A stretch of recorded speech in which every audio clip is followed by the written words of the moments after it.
అమ్మా చందనమే పూసిన ఒళ్ళు చూడు,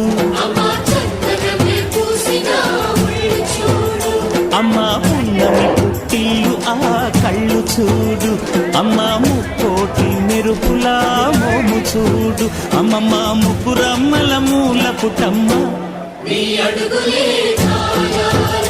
అమ్మా నిప్పుల్ని తొక్కిన నడక చూడు, అమ్మా దిక్కుల్ని దాటిన కీర్తి చూడు, 1000 సూర్యుళ్ళై మెరిసిన శక్తిని చూడు, మనుషుల్లో దేవుడి భక్తుని చూడు.